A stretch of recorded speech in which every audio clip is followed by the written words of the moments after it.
ख़वातीन व हज़रात अस्सलाम वालेकुम। वेदर अपडेट के साथ आपकी खिदमत में हाजिर हुए हैं। आपको आज की सबसे बड़ी और अहम ब्रेकिंग न्यूज़ से आगाह करते चले। महकमा मौसमियात ने एक और ख़तरनाक तरीन हाई अलर्ट जारी कर दिया है। आप सब जानते हैं इन दिनों मुल्क भर में मानसून की बारिशों ने तबाही मचा रखी है। कराची में सैलाबी सूरत हाल है, जबकि पंजाब में भी इंतहाई खतरनाक तरीन बारिशी सूरत हाल ने सैलाबी सूरत हाल पैदा कर दी है।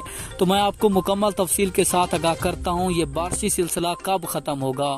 तो उससे पहले आपने वीडियो को लाइक और चैनल को सब्सक्राइब लाजमी कर दें ताकि आपको हमारी नई वीडियो सबसे पहले मिलती रहे। तफसीलात के मुताबिक महकमा मौसमियात के रिपोर्ट के मुताबिक आपको बताते चलें 1 अगस्त तक ये बारिशी सिलसिला ख़त्म हो जाएगा। जैसा कि आप सब जानते हैं इस बारिशी सिलसिले ने तारीख में सबसे बड़ी तबाही मचाई है। कराची में भी शदीद और ख़तरनाक तरीन बारिश हुई है और सैलाबी सूरत हाल है। तो इस वक्त पंजाब में भी बारिश का कराची वाला हाल है। तो इंशाल्लाह जल्द अज जल्द ये बारिशी सिस्टम मुल्क भर से ख़त्म हो जाएगा।